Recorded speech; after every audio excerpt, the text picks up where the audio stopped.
बाद योगी आदित्यनाथ ने उत्तर प्रदेश पुलिस के खिलाफ एक्शन ताबड़तोड़ लेने की बात कही। अभी तक 25 से ज्यादा आरोपियों की गिरफ्तारी हो चुकी है। वहीं आज पुलिस ने हिंसा के मास्टरमाइंड और तौकीर के करीबी नदीम को भी गिरफ्तार कर लिया है। लेकिन इन सब के बीच जी न्यूज के पास बरेली हिंसा की FIR कॉपी है, जिसमें कई चौंकाने वाले खुलासे हुए हैं। आप ये रिपोर्ट देखिए।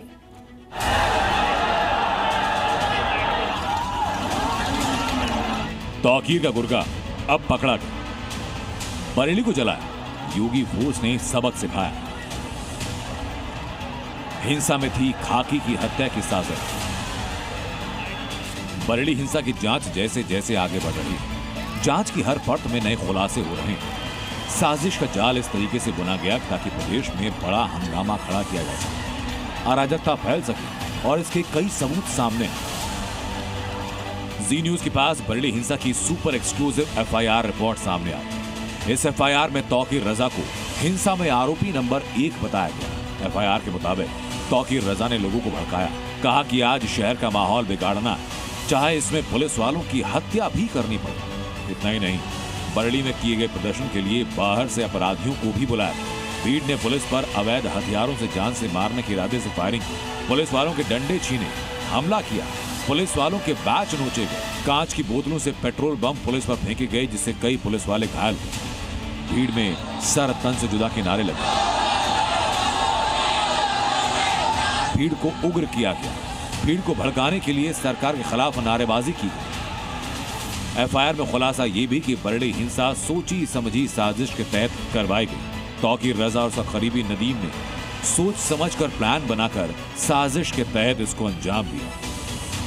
इनको जिस तरीके से गिरफ्तार किया है तो ये बहुत दुखद बात है। ऐसा नहीं होना चाहिए था, ऐसा नहीं करना चाहिए था।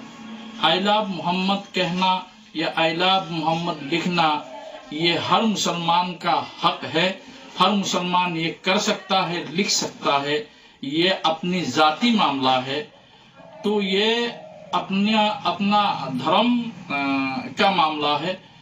तो हम लोग इस पर दुखद व्यक्त करते हैं।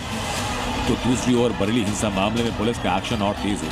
पुलिस ने तौकीर के करीबी नदीम को, जो इस हिंसा का मास्टरमाइंड भी है, उसे गिरफ्तार किया, जबकि बाकी आरोपी की तलाश जारी है। हिंसा में अब तक 28 आरोपी गिरफ्तार हो चुके हैं। जहां एक तरफ हिंसा के आरोपी पर पुलिस का शिकंजा कस रहा है, तो दूसरी तरफ पुलिस तौकीर और उसके गुर्गे के अवैध संपत्ति पर एक्शन ले रही है। बरेली पुलिस ने 2 होटल और एक फार्म हाउस को सील किया।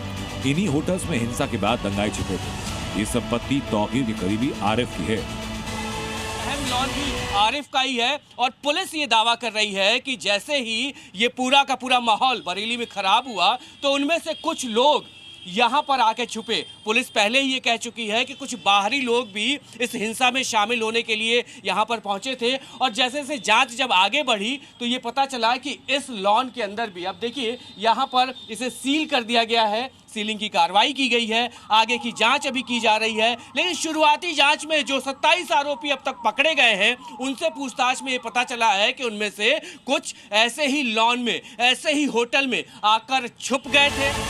बरेली हिंसा के बाद से ही सीएम योगी ने साफ और सीधे शब्दों में चेतावनी दी, अराजकता किसी भी हाल में बर्दाश्त नहीं की जाएगी। 8.5 वर्ष के अंदर उनकी मंशा सफल नहीं हुई। अब नए नए तौर तरीके अपनाने का कार्य कर रहे हैं, लेकिन याद रखना होगा, वे जितना सोचते हैं उससे ज्यादा हमारी पहले से तैयारी रहती है। और जब भी दुस्साहस करेंगे ऐसे ही पिटोगे जैसे बरेली के अंदर पीटे गए हो। और अब योगी फोर्स हिंसा के आरोपियों की डेंटिंग पेंटिंग में लगी है। ब्यूरो रिपोर्ट, जी मीडिया।